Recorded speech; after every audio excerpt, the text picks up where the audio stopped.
As the weather's not very good, I thought I'd do a video showing off my crossbows, so you can at least have some content. Right, I'll go from like lowest power to highest power sort of. Here's £50 pistol crossbow. You'll see I've not actually got any like limbs on it or a string at the moment. That bit's broken there. This is quite a crap crossbow, to be honest. The £80 pistol crossbows are a lot better. This cocks by pulling this back. It would have been £50 draw weight if it was ready to go, but I had too many problems with like the string flying off of this and stuff like that, so don't use that one anymore. Now I have two of the £80 Cobra, sort of Tomcat, whatever you want to call them, pistol crossbows.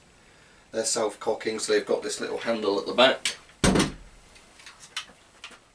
You do that, pull it up, that cocks a crossbow. These are a lot more accurate than the £50 one, a lot more reliable. I like it a lot more. I'm not a massive fan of pistol crossbows compared to big crossbows, but these are alright. They definitely get the job done. They're not very expensive, so for the cost of them and the fun you can get out of them, these are quite good. Obviously I like the big crossbows more, so let's get on to those. Next we have the £120 crossbow that I've converted into a £40 crossbow. As you can see from here, it's really easy to draw back if I wanted to cock it. This isn't that accurate, you know, you can't really use it outside of 10 yards accurately, but £40 on a crossbow is still enough power to be lethal potentially, and it's still fun to shoot targets with it even if it's not that accurate. Saying £40 means it's really quick to cock and shoot, and it's just fun really. I wouldn't take it massively serious for a survival crossbow, but for just a bit of fun, I like it.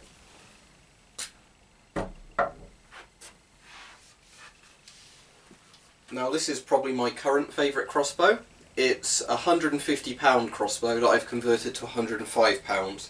Basically it's got a different limb in here than the 150 would have. So it means it's easier to cock, to sort of demonstrate that. As you can see, you can cock it like that quite easily.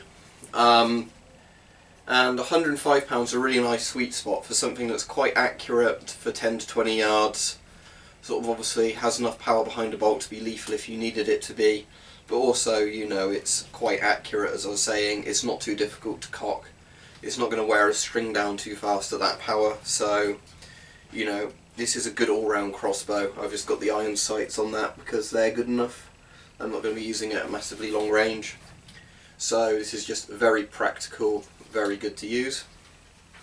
Now we're getting into the more powerful stuff. This is essentially a Mankan £150 crossbow, or Polang, whichever one made it, called an Armex Firecat at the time I got it. This is the old design. The previous crossbow you saw, the sort of Firecat Jaguars, are the new design. This is the older, more primitive one. You can see there's a lot less to it. It looks more cheaply made. But this is a good fun crossbow. I'm saying this is the first ever crossbow I had, so it was good enough to get me into crossbows. I don't use it that much anymore. It's £150 draw weight, very powerful. You get about 200-210 feet per second out of it. I've got an old air rifle scope on it at the moment, which works perfectly well. And yeah, can't really fault this crossbow. It's nice, good fun, and you know, it's what got me into crossbows. Next we have a more interesting design. This is the Jandao, I think it's called the Chase Sun. Oh, Chase Wind, sorry, this crossbow. Yeah, Chase Wind £150 crossbow. You'll notice the design's slightly different. This is actually a better design than the other recurves because it has two split limbs which are parallel with the rail rather than being below it and then the string pulled up onto the rail. It means you get less friction, the bow span's a bit wider, so the £150 of power of this crossbow is actually more powerful, so you get a higher velocity of the arrow.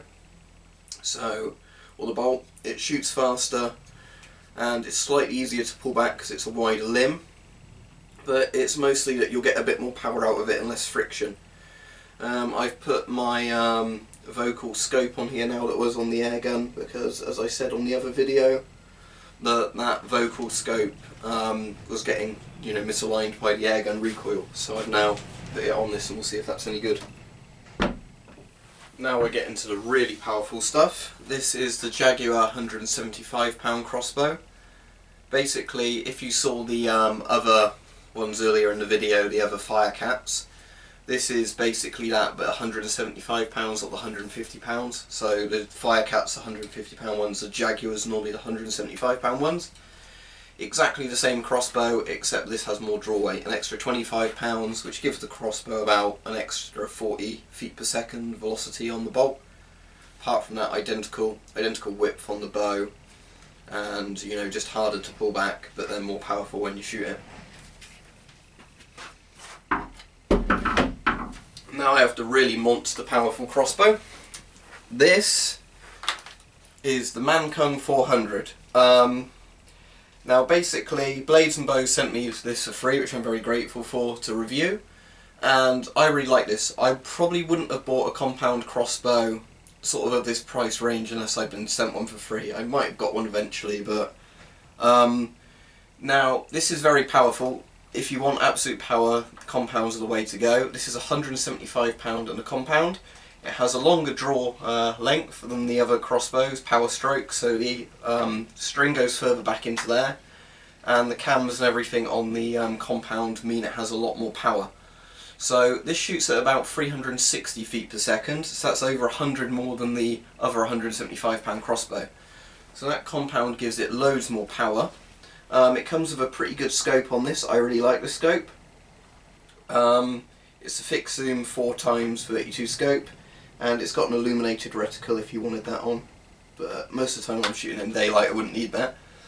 But this is really powerful, and as I said, sent to me to free Blades and Bows, so I'm really grateful to them.